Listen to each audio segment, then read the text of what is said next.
Welcome everybody to the Morning Update Show. I'm your host, Trey Holiday, and we have made it all the way through July. Congratulations to all of you out there. It is the last day of July, and it is looking like another beautiful day out there. So I hope you guys are geared up and ready for this beautiful sunshine.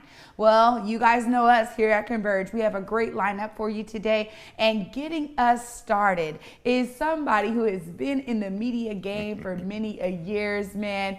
I just got to give it up to this brother because he's been in the community, on the ground, doing work and pounding the pavement for all of us to get stories out there. Let's welcome Rainier Avenue Radio's Tony Benton, man. I love to say just Tony B, man. Welcome to our show. Thank you, Trey. Absolutely. Excited to be here. And yeah, I wasn't able to be out there and pound the pavement during everything going on recently as much as I'd like to, but I have surely appreciated the messaging that I've been getting from ConvergeMedia. Oh, well, we're so honored, man. We're so honored. You have literally, your career tells it all, man. I mean, you really have been in the game, and we give you much respect here. You know, Omari and I talk about all of your work, and Rainier Avenue Radio is just taking it to another level. I mean, when you started, I know there was a lot of things going on, and we have some great clips to kind of share with the audience what Rainier Avenue Radio's vision is, what you guys have been doing. All right. Yeah. We're going to get right into the first clip. Here is Rainier Avenue Radio's beginnings.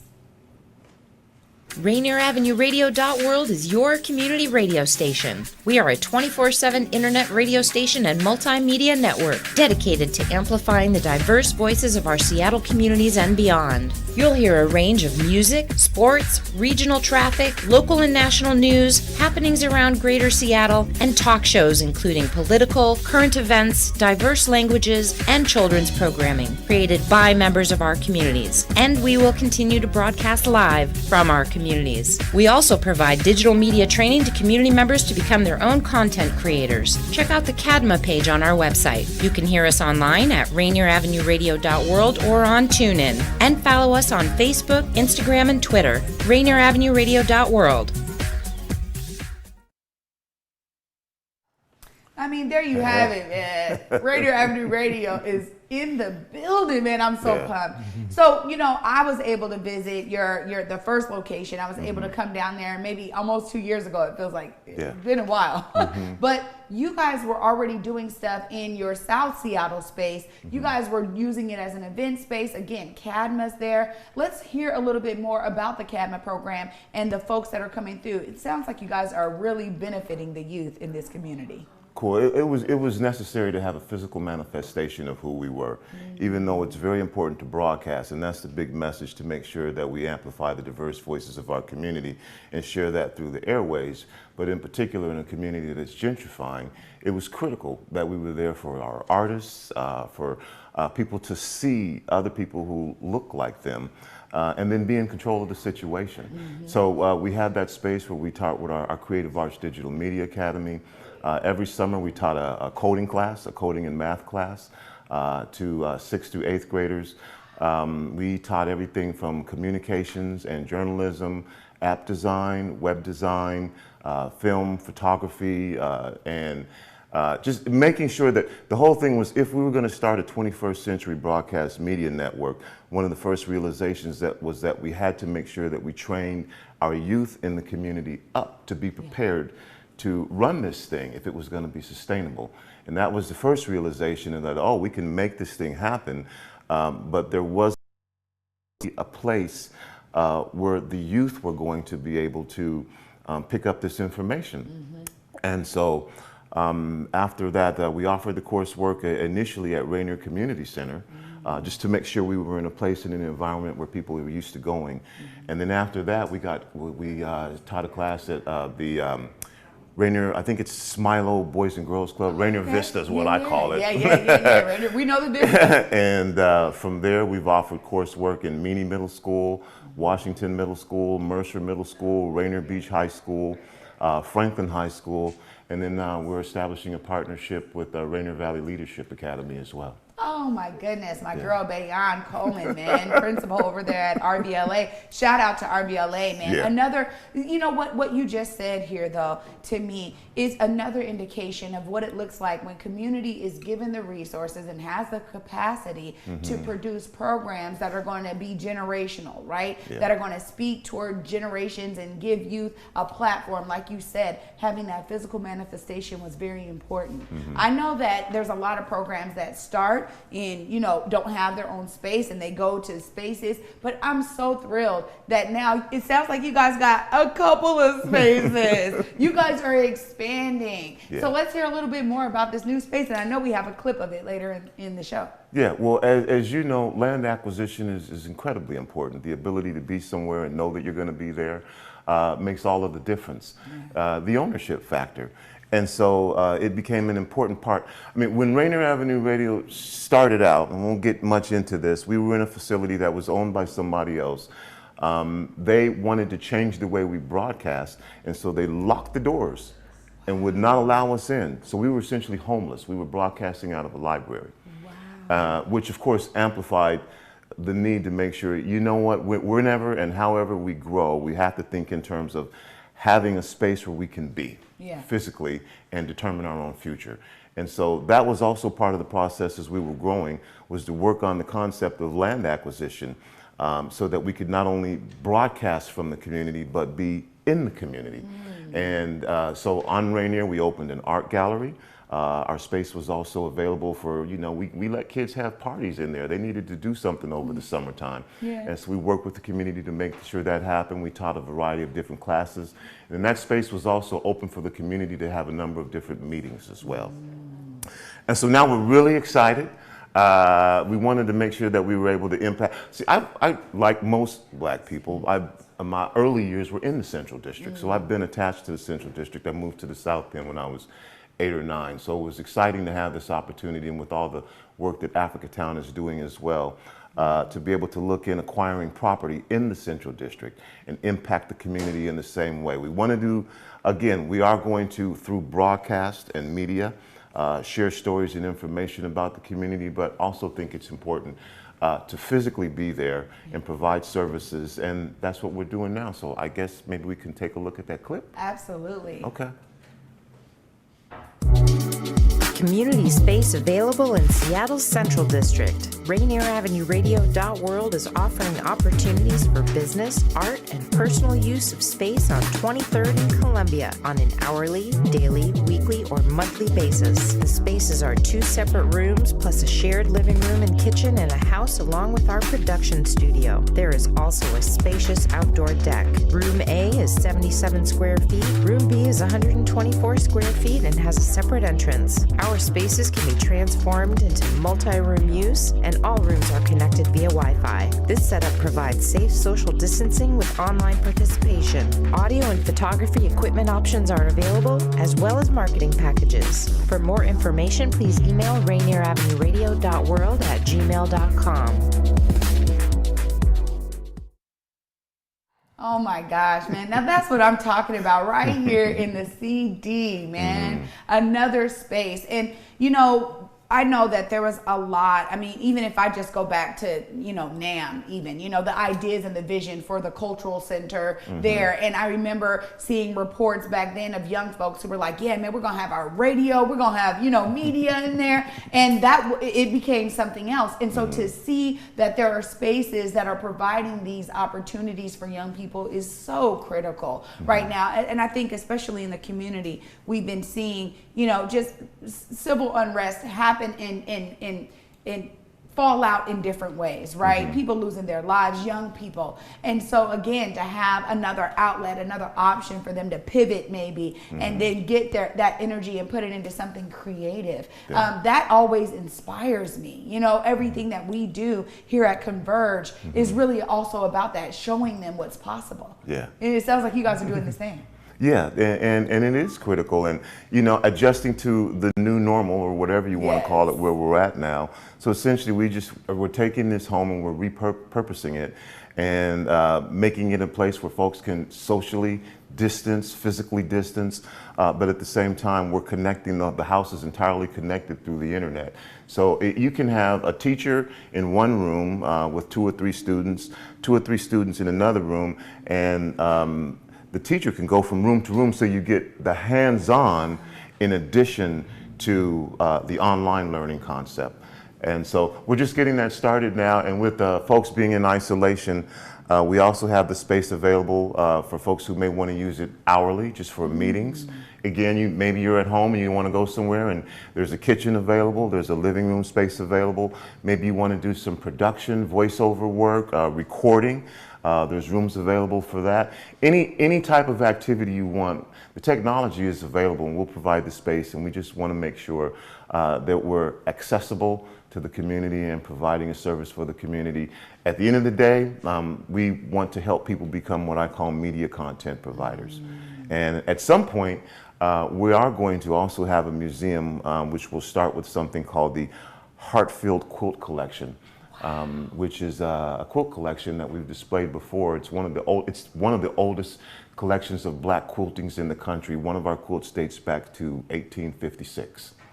And from there you can talk about quilt codes and different things, but the history of African Americans in quilting and what that's meant to families is something that for a lot of people they're unaware of. And so we're going to open up our first museum exhibit. When we get that open, will be the Heartfield Quilt Collection. You know what? That just gave me chills, because a while now, it's almost about a year ago, I was literally talking to Dr. Mims and Miss Betty Patu about this, and we were talking about how important it was to bring quilting back. So I would love to connect with you. We're going to have some quilting workshops. We're going to bring quilting back into the new normal. It's going to become part of the new normal. I love that. And you know what? Really, I think what we're talking about here is the fact that, you know, again, community is taking matters into their own hands. We have ConvergeMedia, you know, independent media. We have Rainier Avenue Radio doing it on the airwaves. And then we have our partners, you know, at South Seattle Emerald doing it for the writing. You know what I mean? They got their own newspaper.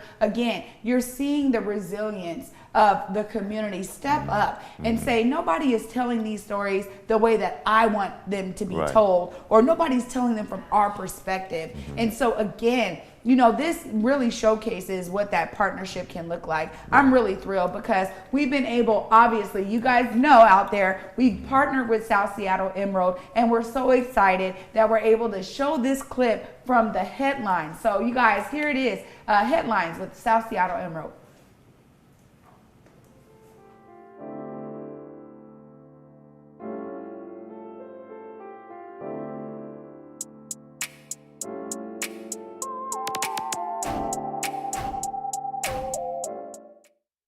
First thing, though, was COVID. We have had a lot of conversations about COVID. Even later in today's show, we're talking with some people from the health department. But it seems like most Americans, when it comes to like vaccine or testing and things like this, a lot of Americans are like, man, I'm good. Tell me about it. That's very true. So CBS recently did a poll, and 70% of Americans said that they would either wait on the vaccine or not even get vaccinated at all. And from a lot of what I've heard from just word on the street is a lot of people, especially people in our community, are speaking like they are hesitant to get that vaccine. And it's understandable. United States government does have a history that goes back to the Tuskegee experiments, where they just gave 400 Black men syphilis. It affected their wives, their children. So we know that we can't always trust the government, but if we're going to beat this global pandemic that has shut down our whole world, people have got to be open to the vaccine. It's very important to do. We need at least 70% of people to be vaccinated if we ever want to get to the point of herd immunity, so that we can actually get past this thing.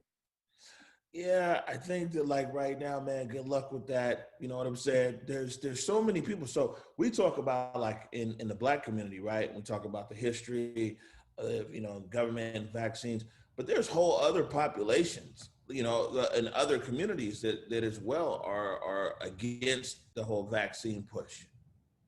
I think that's what's going into that big number that you're getting. I think that's absolutely true. And I mean, I understand the mistrust. Like I can't sit here and put up an argument to trust government in any form. I would never do that. But when we look at how this pandemic has affected every corner of the world, it feels like in this particular situation, if there ever was a time to trust the vaccine, it will probably be now. All right, we'll keep an eye on that.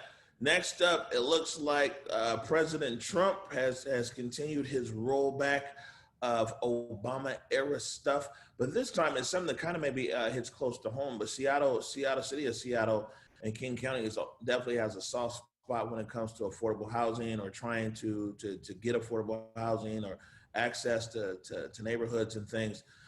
This latest rollback was around affordable housing.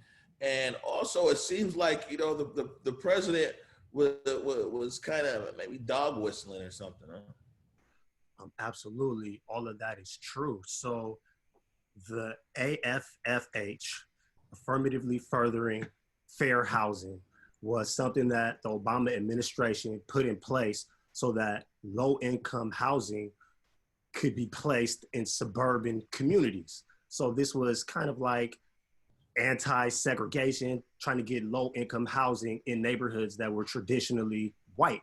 Now that hits close to home in Seattle because with gentrification and outrageous housing prices, outrageous rent prices, people are already being pushed to the suburbs naturally without any of these type of fair housing rules and guidelines. So when we see this, my initial question is, where do they expect people to live? If we can't have affordable housing in the city, we can't have affordable housing in the suburbs, I don't see where they want people to go. And it definitely is more posturing by the Trump administration. He's definitely targeting communities of color with this rhetoric yet again. And this is something that he's done his whole term. That's really interesting because, you know, the big thing about gentrification across America is really the movement of people of color from the inner cities out to the suburbs. There's very few areas where people are trying to go, you know, into the suburbs and into the city. And I mean, do you think there was a groundswell of support for this action that the president took, or was just something that, you know, was on the checklist, so to speak? Actually, I would say that it was the opposite. I think the president stepped out and did this because he felt his support was slipping. And a lot of this white supremacist narrative attacking communities of color is something that he's definitely leaned into for his constituency. And I think that that's what we're seeing here. All right. Last thing is that I have over from the Emerald is Black Education Now rally. This is a local story. It looks like something happening out there in South Seattle, in your neck of the woods, out in Rainier Beach. What's going on? Absolutely. So this is the work of a local teacher at Garfield High School, Jesse Hagopian, and please forgive me if I mispronounced this brother's name. But well, you already said Garfield High School, so we're gonna have to give you a pass, even if you did.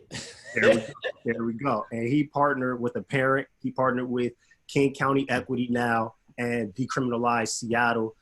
Their idea was to come up with this rally before the August 3rd City Council vote to defund police.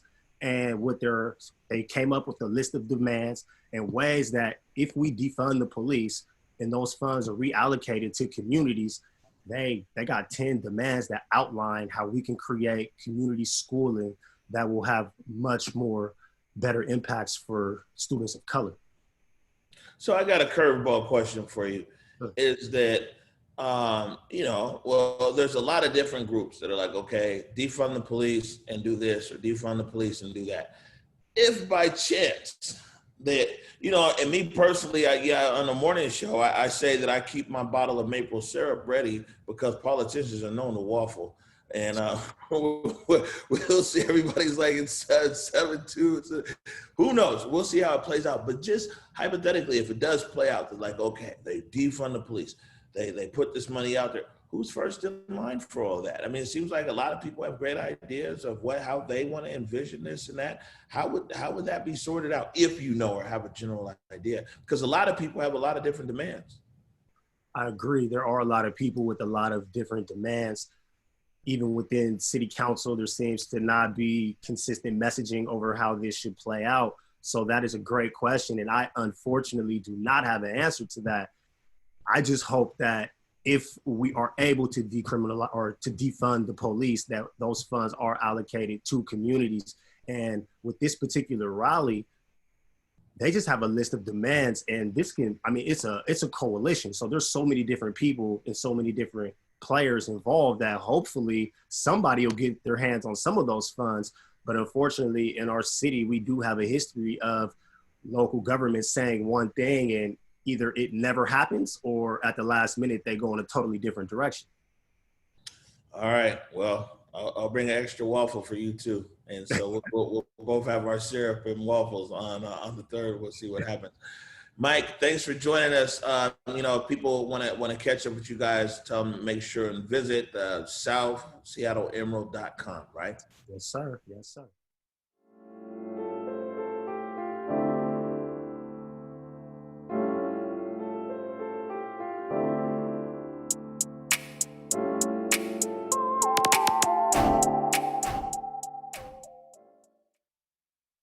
Well, welcome back to the Morning Update Show. Thanks for staying tuned and watching that clip. As you guys can see, with us now is young Miss Acacia. We love having you on the set. How are you? I'm good. How are you doing? Good, good. I hear you're here to talk about NAACP. They have some campaign going on around voter registration. Yeah, so the NAACP and Molly Moons have partnered together to help launch and boost the NAACP's Get Out the Vote campaign.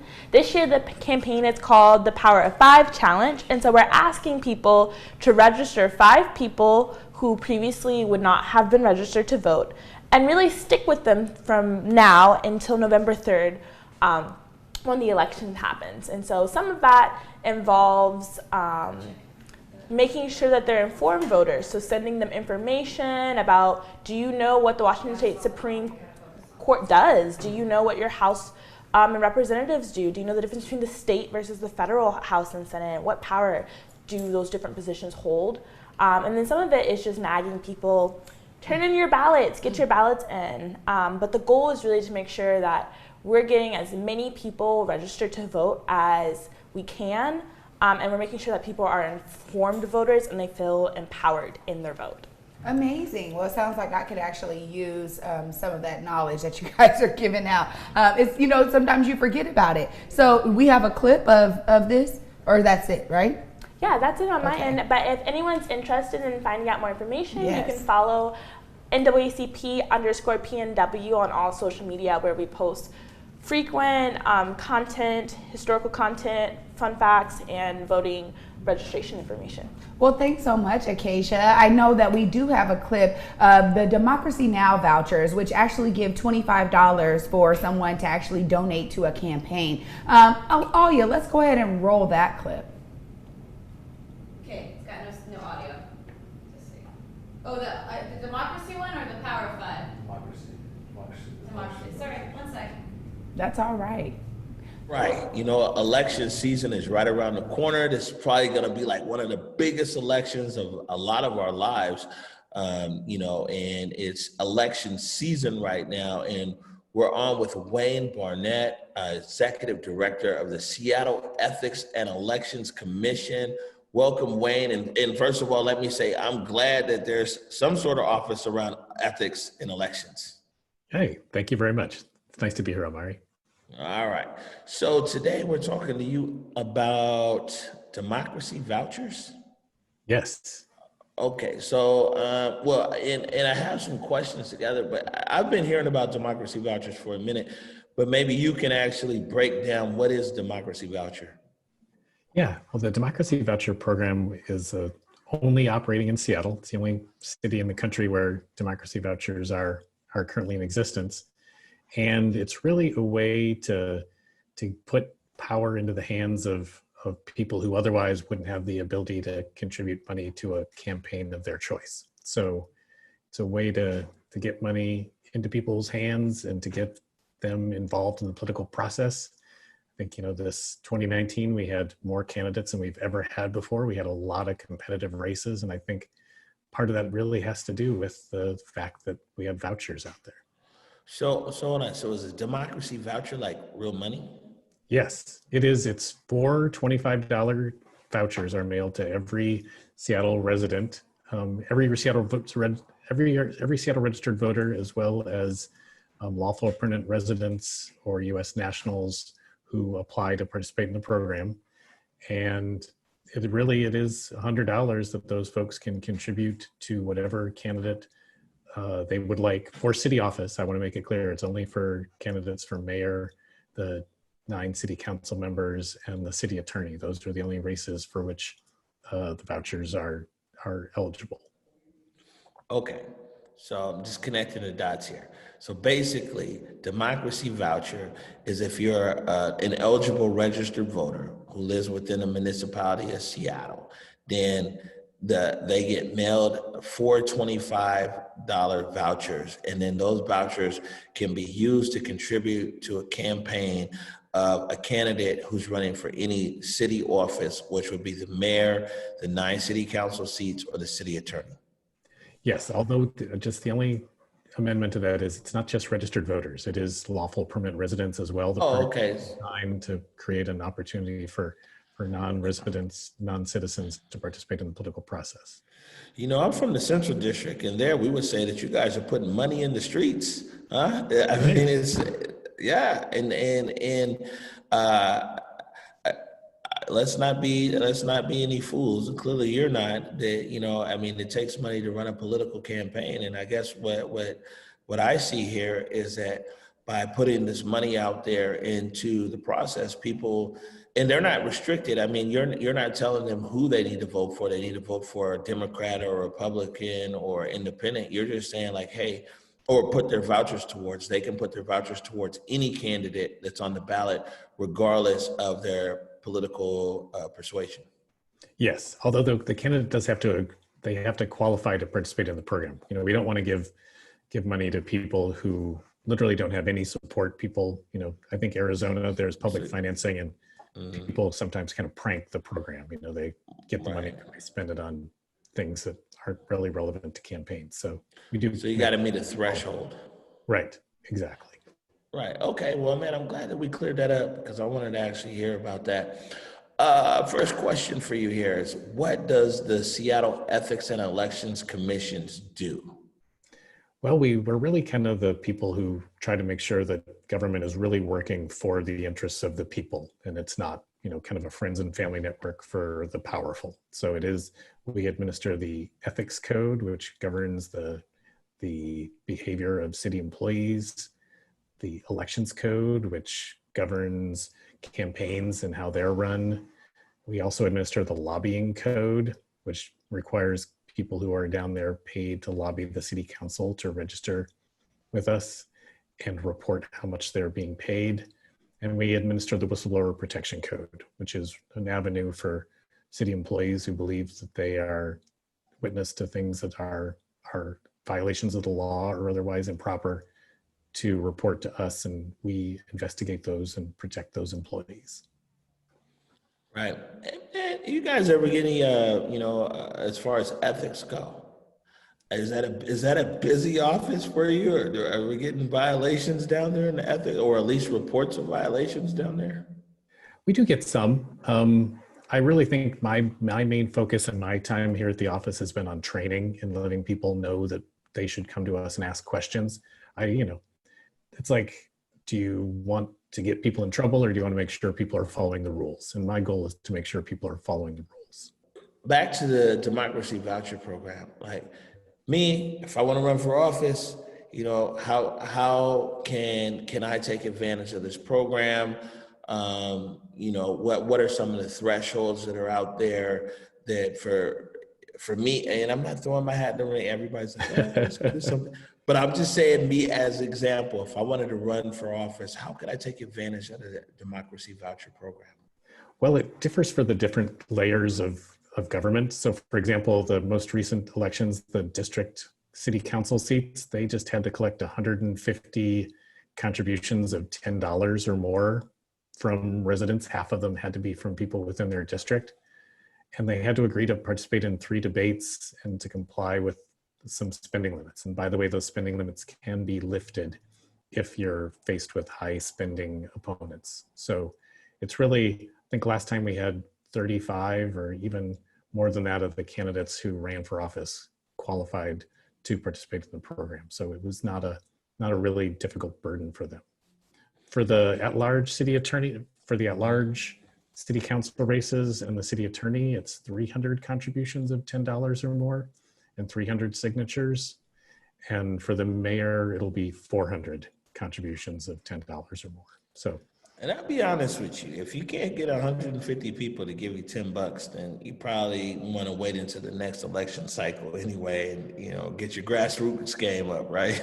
Right. Yes. Thank you. That is something that is really intended to, you can't, politics is a team sport. And if you don't have 150 people on your team. About these democracy vouchers though. So if you have the numbers, fine. If not, it's cool.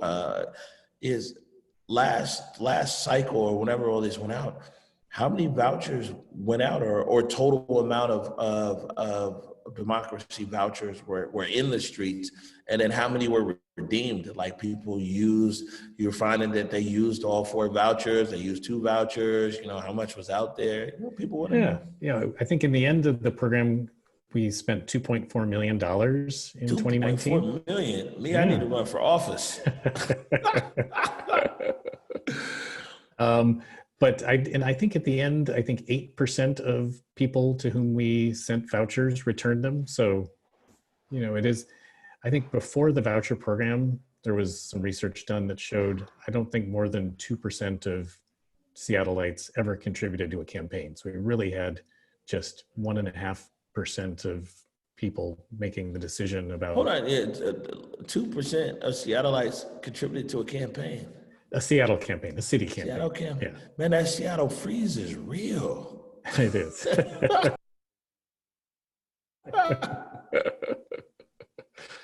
Jeez, and so what you said like 8% now, or you had 8% with the vouchers? Yeah. 2019 it was up to 8%. So. All right. Well, Wayne, I appreciate you joining us here on the Morning Update Show, filling us in about what your office does and the Democracy Voucher Program. Hey, thank you, Omari. All right. Talk to you soon. All right.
There's a lot going on. Are you ready? Ready to feel better, look better, be better? Drink water. Be ready for a pickup game. Insta-frame to work hard towards your aim? Drink water. Hydrate. Hydrate to invest in yourself. Cut down on sugar. Invest in your health. Imagine the possibilities and reach your potential. Who knows what's next? Be ready. Be hydrated. Well, welcome back, you guys, to the Morning Update Show. I'm your host, Trey Holiday, and joining me today as a guest co-host is my guy, Tony B with Rainier Avenue Radio. What's up? Hey, man, what's going on, man? You got one of the dopest radio voices in the city, man. I think I would love for you and Clive Tyson, Cleve, I would love for you guys to do a little, what do they do them now? Battles? They call them verses? Versus. I would like that because you guys got two of the dopest radio voices in Seattle. Oh, thank you. It is just the voice that I have. Well, you know, one of the things that, you know, obviously COVID, man, you know, it's been big on the headlines, big in all of our lives at this point, really kind of attacking our lives and attacking what we thought was our normal, right? And so I know that we've all had to make adjustments during COVID. I know Rainier Avenue Radio has, you were talking earlier about the space that you guys have and being able to use it as an event space for young folks to throw parties and things like that. And those kinds of things have had to slow down. Shut down. Yeah, shut all the way down, right? I mean, the only things that we're seeing nowadays is the protests out there in the streets. You know, those are the large gatherings of people. That's where people are going. But COVID really has meant, you know, that maybe there was a shift as people were looking for narratives and others to tell these stories. I think that Converge is a prime example of seeing a swell in, you know, support, in awareness, in an audience because of that kind of shift. You know, I think some of it is due to the live streaming, obviously, with the protest, but I also think during COVID, folks had a little bit more time on their hands and they started searching for, you know, community voices. Are you guys feeling the same over there at Rainier Avenue Radio? I've felt this way for years, and that was the purpose of us putting this thing together. And I mentioned to you earlier about making sure that we indoctrinated our youth into the concept of digital media and what use the term media content providers. The technology is there. Everybody wasn't utilizing it. What COVID did was it pushed everybody into that lane. And at the end of the day, you know, when I say this, yes, I'm not saying don't go to school, don't learn about journalism, don't learn about other things, but sharing how you feel and sharing your narrative is not rocket science.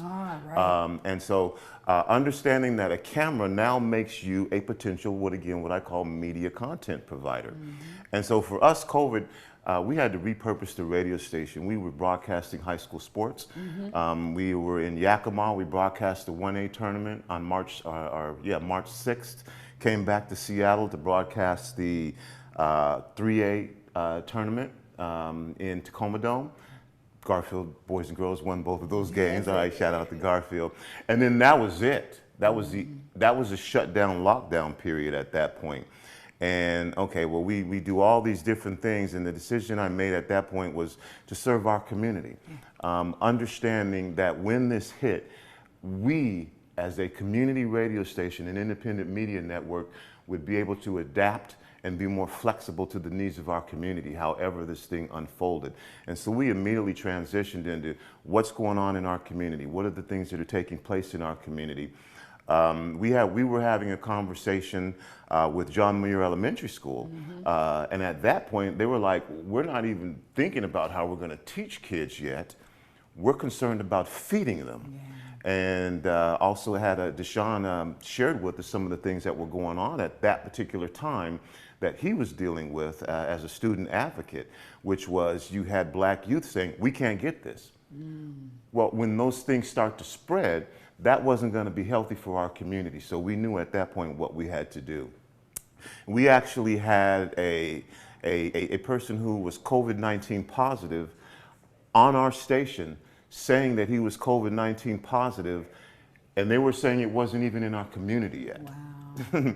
And so as we know, being black, that these things historically and continually impact our communities. And so we knew that this was going to hurt our community. It was important to get the voices of our community out there and share what was happening. So I ended up having a conversation with Jeff Duchin, who is the essentially the Dr. Fauci of Washington State. And I was like, well, why can't we get information about who's impacted in our community, who's being affected in our community? Because you would think that it wasn't happening. Well, at that time, he says, well, there's no information. If people are going to the hospital, there's information. Maybe it hasn't been aggregated.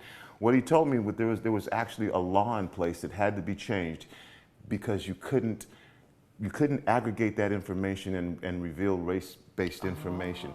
So they couldn't even tell us. Well, you know what happened a little bit later, about 3-4 weeks after COVID happened, all of a sudden you start getting this news coming nationally about African American Latinx impacted more. Well, we knew that was going to happen, but it was like a shock to everybody else. So again, this is what I, credit independent media, and it was this opportunity for those authentic voices who represent the community to come alive with a cell phone and start covering, because you had, at that point, the big television stations had their big cameras, and they were on the outlier areas, and they weren't really getting the story. And people like Omari were going in there and getting that story, and that's what we've been doing in a number of different ways. So at that point, it just made it more evident that local media could be energized by the voices from the community sharing and telling the stories of the community in a crisis where it was imperative that people got information. We didn't have time for a big radio station to decide whether it was worth it or not to our community to get this information. Right. And you know what? That's really what media on the ground in the community is all about. Because again, one of the things that we said here at the beginning, at the gate, was we know our voice isn't actually out there in the major media streams. And we wanted to dispel those same myths. I mean, the very same thing. I mean, we were bringing Dr. Mook on. He's literally a researcher at UW working on the vaccine. So we kept bringing him in because we're like, we need to hear from, we need to hear from the inside. Yeah. I mean, again, it wasn't enough information being given to the community. And I think it's so vital.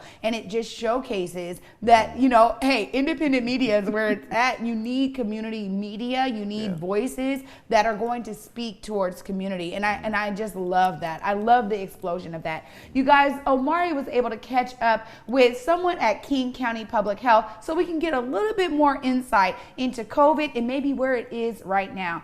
Go ahead and roll that clip, Alia. So we're here right now with Vanessa and Tigran from Public Health Seattle in King County. What's happening? Hi. Hey. How are you guys today? Good. How are you? Good. Yeah, I'm all right. You know what I'm saying? It's like, COVID-19 has made everybody Zoom superstars. You know what I'm saying? Or trying to be. But I gotta give the county definitely some credit because it's always been a lot of efforts or the health department at least, to be able to get information out to the community. And I really like the fact that you guys are joining us today, because information about COVID can almost be like drinking out of a water fountain. I mean, there's actually so many people that are doing such a good job to get the information out there that sometimes we have to be able to step to the side and take a bite-size, chunks of information, especially because a lot of people that are tuning in to our show, we got a lot of elders and community members, and sometimes the way that information is given to the public these days can be a bit overwhelming. Yeah. So I'm thankful for you guys joining us.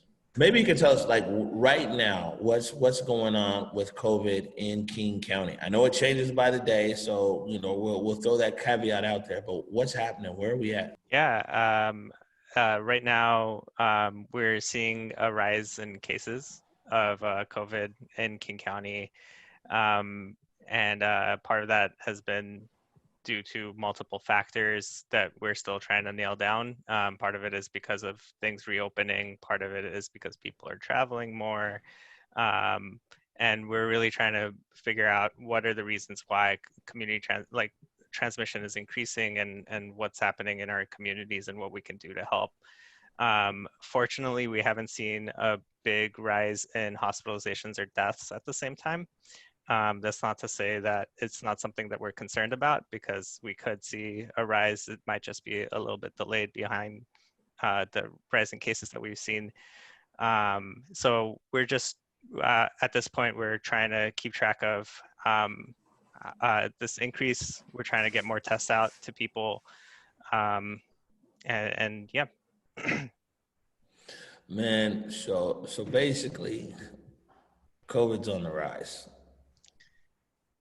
Unfortunately. Yeah, unfortunately. And so what you guys are saying though is what you're trying to figure out is if it's community spread or if it's like, I mean, new people in or why don't you, if somebody could take this one is, can you explain? I think a lot of people know, but just want to cover the base when you talk about like community spread and what does that look like in an everyday person who's, maybe could be a community mass spreader, but don't realize it. So I can take that, and then Tigran, you can like add on. So what we mean by community spread is typically that we don't know where that transmission is coming from, right? So if we think about the fact that in the long-term care facilities, and that's where COVID-19 broke out, like you were able to track like where somebody got it. It was at their long-term care facility, whether it be residents or staff. When we say community spread, it's somebody who's been tested positive for COVID-19, but there's not a clear direction as to where that happened. So that could have happened in a grocery store, right? That could have happened when somebody was walking by somebody. It's just like the connection there isn't as clear, which is why we're always saying in public health, like if you can't keep 6 feet away, wear a mask, try to keep socially distanced, because sometimes it's harder to understand where exactly that point of transmission takes place. It says, could you explain the R factor? What is the R factor? Yeah, so the R effective number or the R factor, or like sometimes it's called R naught, is a way to track how much transmission is happening in our community. So what that number actually means is like the number of new cases we'd expect to see per each current case of COVID. So like if I had COVID-19 and the R factor was 1, I would be expected to transmit to 1 person. If it was 2, I would be transmitting to 2 people, and then so on from there. So we want to get the R effective below 1, because that would mean we're actually reducing transmission. So for every case, there's less than 1 person who's infected. And that would mean like transmission's going down. So right now, I think our R effective is somewhere around 1.3, which is above 1. So we're actually seeing an increase in cases rather than a decrease. Now, we've heard a lot of talk nationally about the disproportionality in regards to death from COVID-19. And, I mean, what we're seeing is that in a lot of parts of the country, it's really the people who are on the front line, and a lot of times are Black and brown people of color, that are actually dying from COVID. And, we hear that it's, predisposition of health and everything else. Can somebody talk about, it seems like to me it's 2 different things, but they all kind of might end up in death. Is that one, that you have Black people of color who are out there, in essential capacity, and whether it's in the urban areas or even like in Yakima County, who are the ones that are catching COVID.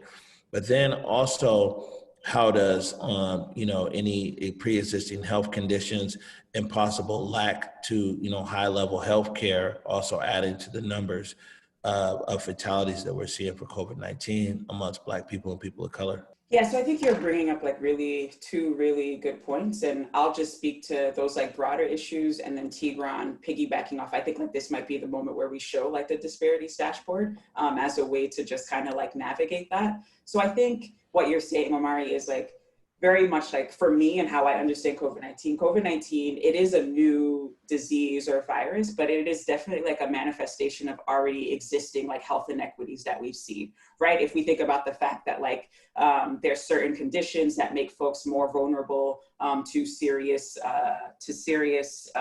death as it relates to COVID-19, those tend to be concentrated in communities of color.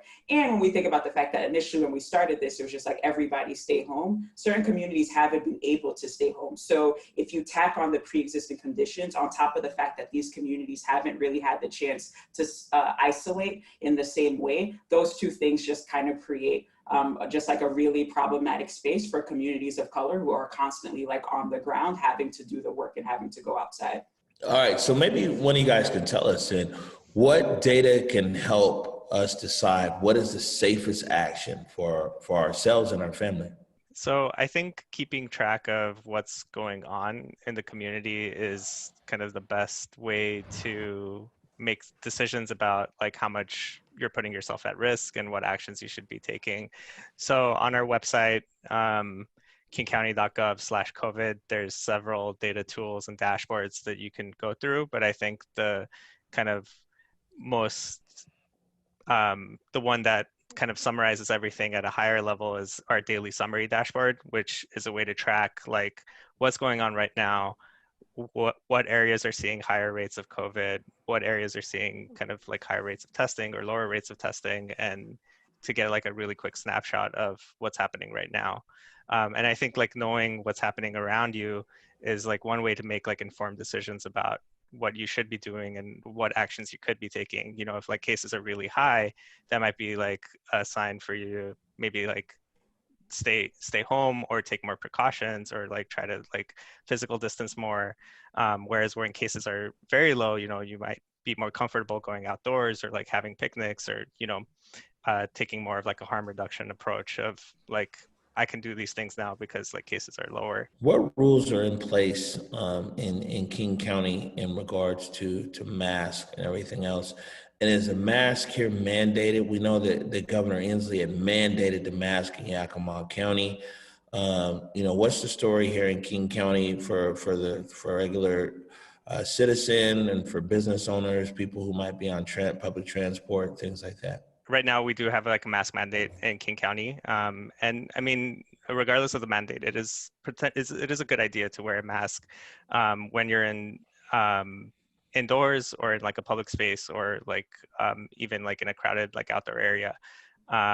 It is a way to like protect yourself from exposure to COVID-19 and to protect others. So it's generally a pretty good idea to be wearing one. And I know that King County is definitely, I know that there's a mandate, but I know that there's been conversations at King County understanding that there's certain communities that can't wear a mask, whether it be like disabilities or like pre-existing conditions, but also recognizing like the different repercussions for different communities wearing masks, right? If we think about like, there are certain communities that when they wear a mask, that becomes like something that other folks like react to differently or like are problematized. So while King County, we recognize the role that masks play in preventing the spread of COVID-19. We are also in tune to some of the reasons communities and certain groups might not be able to use a mask in the same way.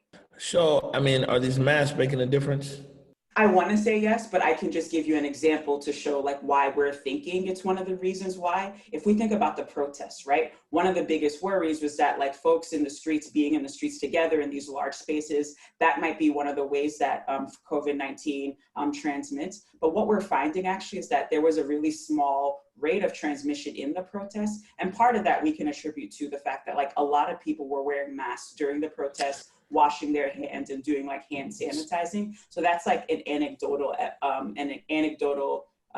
example of why it's suggesting that masks actually work. So maybe you guys can refresh us because COVID's been out for a while. Maybe people might forget about some of the symptoms, some of the telltale signs, or when people should get tested. So maybe you guys can go over like, hey, you know what, I'm feeling this kind of way. Maybe I should get a test, or when should people get tested, if at all? So I think the kind of main symptoms that people will think about when they think of COVID-19 is fever, cough, and difficulty breathing or shortness of breath.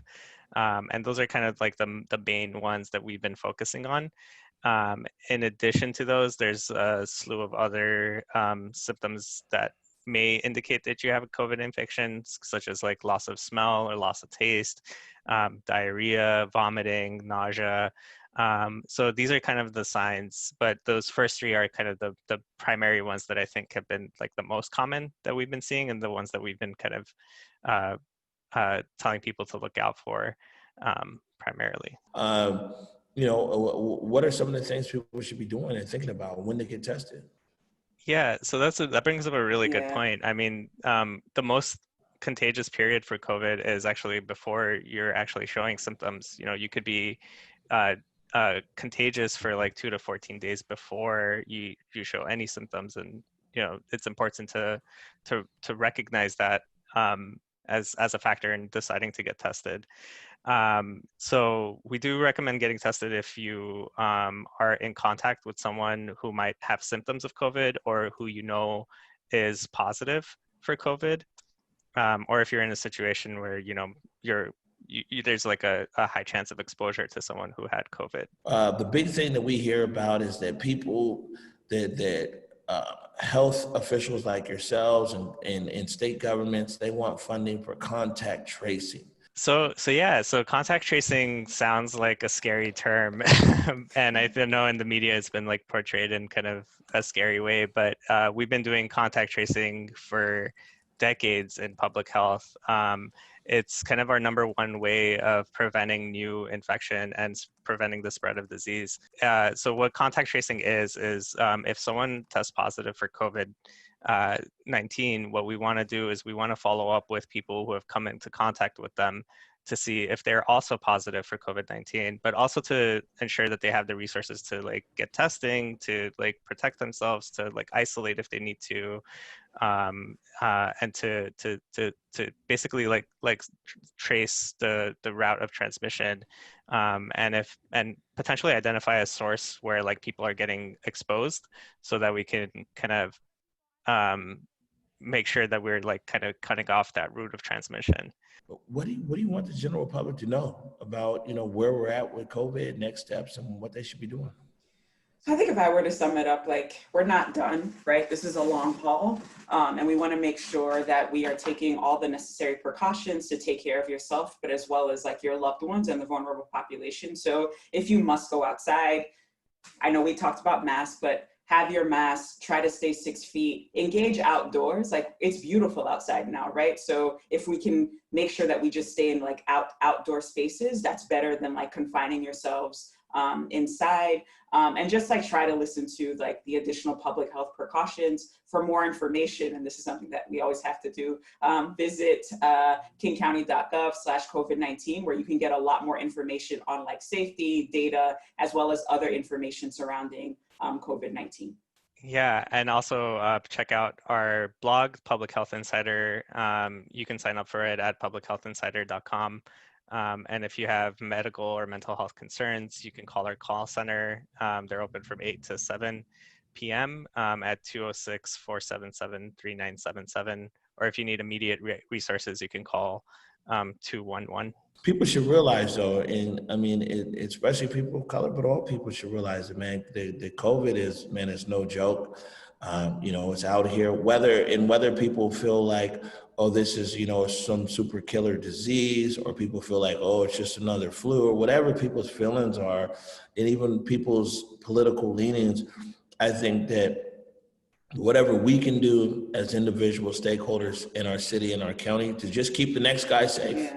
You know what I'm saying? So whether you think that it's, it's over here, over there, COVID's the most politicized disease probably ever in the history of mankind.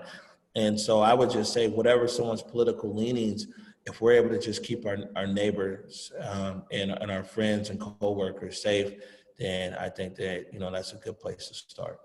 Definitely. See, you wrapped it up perfectly. Mm-hmm. I guess that's your job, though.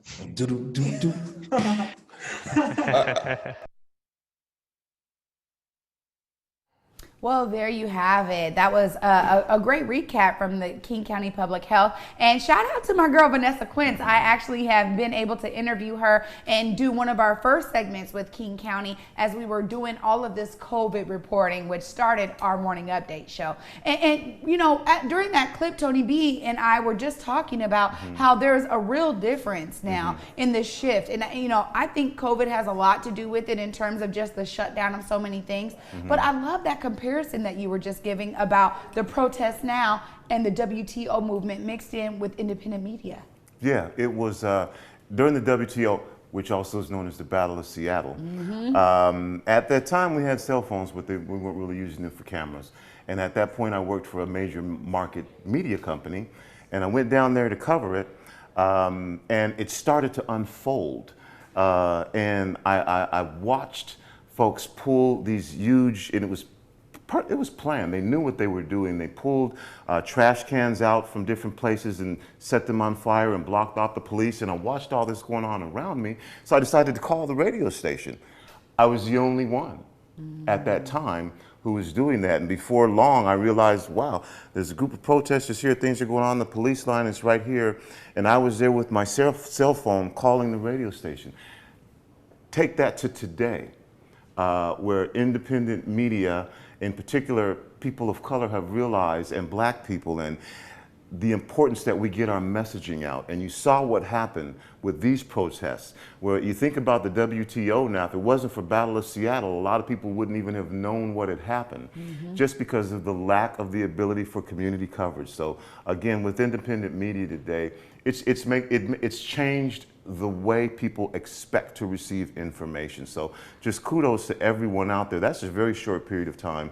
And it again shows the resilience of our community and our ability to adapt to what's going on around us to make sure that we get the information that we need in order to be able to survive. Oh my gosh, such a great comparison, and I can't agree with you more on that front, Tony. Honestly, working in independent media, you do get to see that. You get to see the swell and the opening, and as what you just said, and I just got to piggyback on that, now people are expecting a different way to receive information, and that's why I talk so much about upping the transparency here, because I think that's exactly what the live stream does. It just, there's nothing but transparency there when you put the camera on.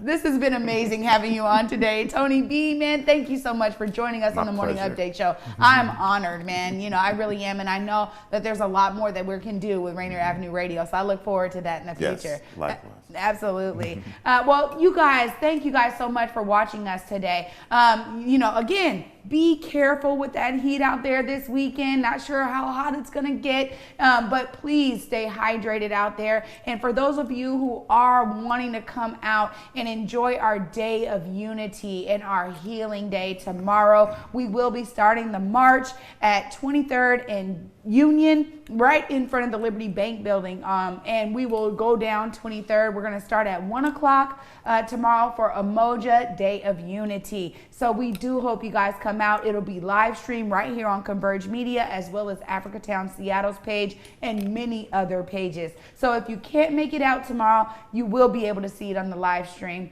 And you know what, Tony B, we got to make a stand. You know, we stand up every day at the end of our show. Got to get it in, man. This has been an honor and a pleasure. Thank you so much for being with us today. My pleasure. And thank you guys, all of you guys, for supporting and watching us.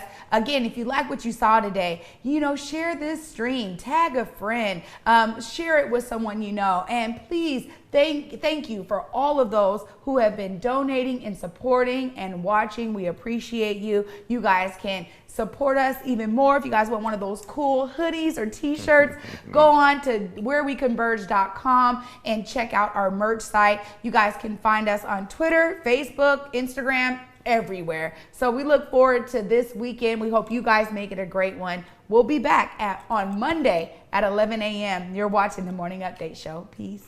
Lift every voice and sing till earth and heaven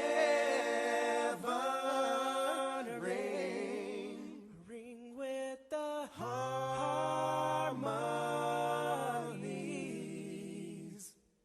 of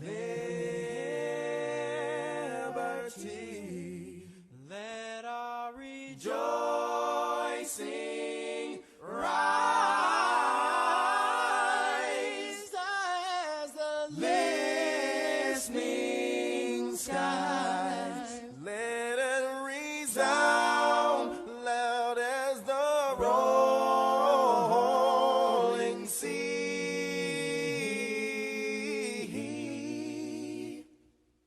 Sing a song full of the faith that the dark past has taught us. Sing a song full of the hope that the present has brought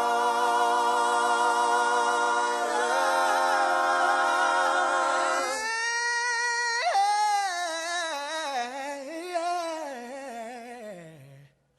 Facing the rising sun.